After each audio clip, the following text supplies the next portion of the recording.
Kota mo to, pero sa tanaw doon. Dagan kaya oh. Pwede next oh. Zipline na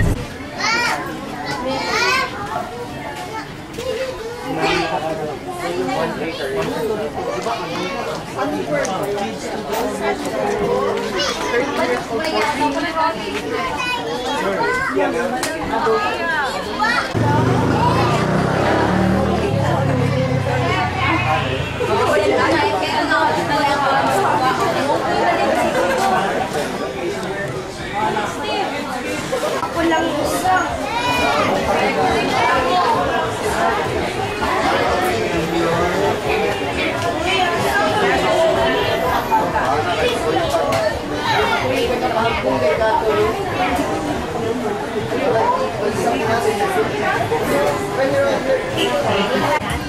Gusto mo dito ano?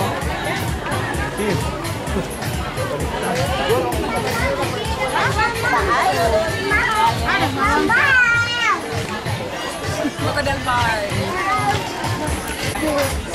Mas na ko sa'yo ha? Sayaw.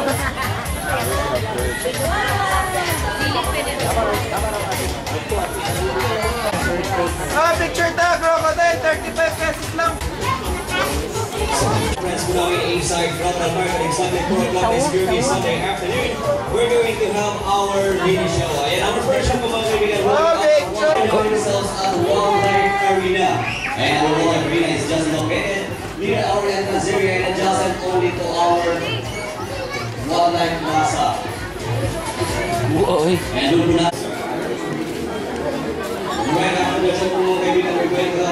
Crocodile Park here in the Philippines, and we are now at Crocodile Park, and we are a private rescue center of wild animals here in the Philippines, and we are tied up with the DENR or the Department of Environment and Natural Resources. Ayan, here yung mga animal ambassador. Ayan, we call those animals as animal ambassador because they are the representative of their own kind of species. And guys, they have a message for us. The message of conservation. And why we need to conserve those animals? Bakit natin sila kailangang i-conserve? Kasi, unti-unti na po silang nauubos or nawawala. Para in the near future, are you ready? Yeah! Yes, of course, our first animal ambassador calling for the message of conservation. Ayan, palakpakan po natin.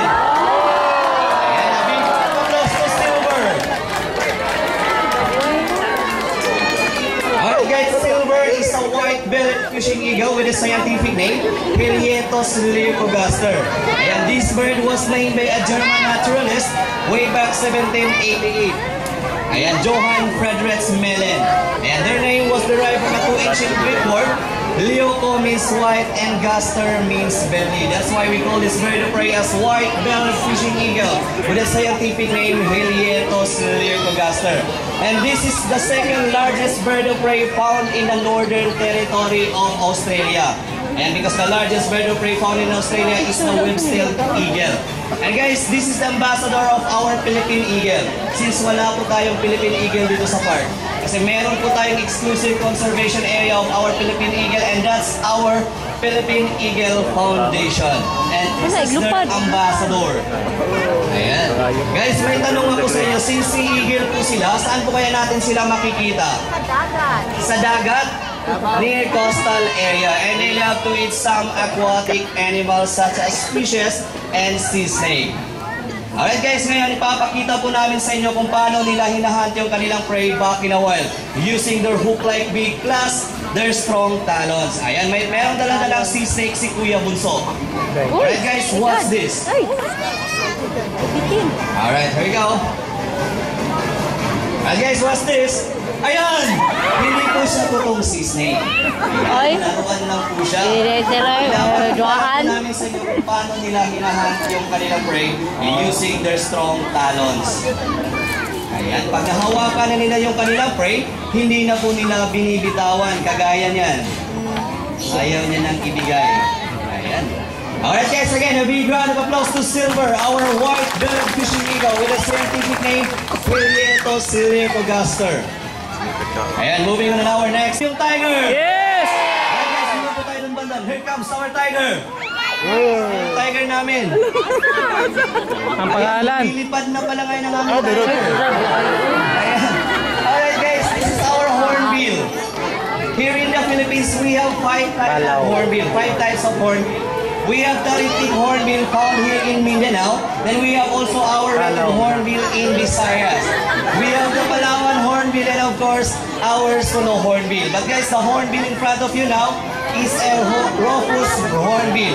Rufous hornbill which is endemic in Luzon.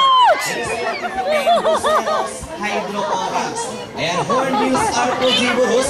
So ibig sabihin po yan, most of their diet composes of fruits. Ayan, may tanong ako sa inyo. What is the favorite fruit of hornbill? Corn. Ano ang paboritong prutas ng hornbill? Bro, favorite. Sure. Matatagpuan dito sa Davao. Durian. Durian. Alright, durian is the favorite fruit of hornbill. But guys, durian is too much expensive. Napakamahal po ng ating durian. So, pinapakain namin sa kanila ay grapes and apple. Also our good catcher. Usually large seal. At hindi po tayo aalis sa Crocodile Park na hindi po natin makikita yun. And now we need a volunteer. Sino gusto mag-volunteer? Ikaw dong. Ay, ginawa ko ikaw dong. Suset. Suset ang pangalan. Sino gusto mag-volunteer dito? Ikaw naman. Baka naman. Grapes lang yan. Huwag mong kainin mo ha. Alright, sa kabila. Sino gusto mag-volunteer? Dito. Ayan si Kuya. Kuya Bunso. Alright, at the count of 3, pwede mo lang ihagis na punta sa ating hornbill. Alright, ready? 1, 2, 3. Come on. Ayan. Alright, sa kabila. Kuya, sana yung grapes mo, Kuya. Alright, Kuya, ready? 1, 2, 3. Come on. Ayan. Aside from that, mga kaibigan, day kakita yun. Yes, of course. Makakasama po natin si Kuya Bunso, ang aming bird trainer inside Crocodile Park. Guys, what's this? Hornbill catching their food on mid-air. Right, here we go. Do you want more? Yes. Isa pa, Kuya Bunso. Sana si Bill. Yan, kumakain pa.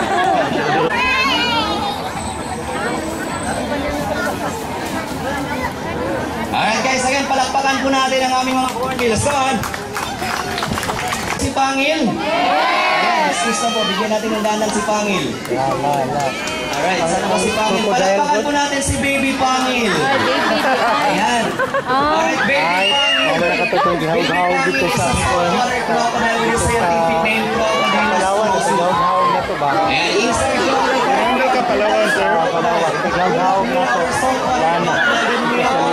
Filipino freshwater crocodile is scientific name crocodile. Largest living reptile in the world. They are also the most aggressive and considered as man-eating crocodile. Dito ay kumakain ng malilikot at makukulit na mga hayop, hindi po siya bata. Ayan. And guys, that's the most expensive leather in the world. Ito po ang pinakamahal na balat sa balat ng lupa. May tanong ako sa inyo, magkano yung bag ni Miss Sharon Connect? 1 million. Magkano?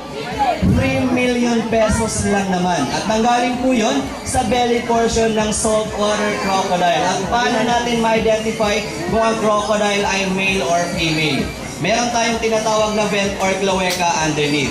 Ayan, ipapasok po natin ang isa nating daliri inside the cloaca.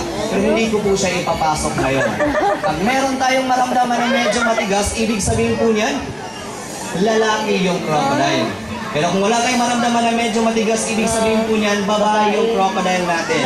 And then a female crocodile can lay 40 to 60 eggs in 1 year. At player inside Crocodile Park, sino na ba nakakakita? Parrot playing basketball. Sa TV lang po yun. Inside Crocodile Park, live na live po yan. Parrot playing basketball. Ayan, palakpakan po natin. Palakpakan po natin si Kuya Jam.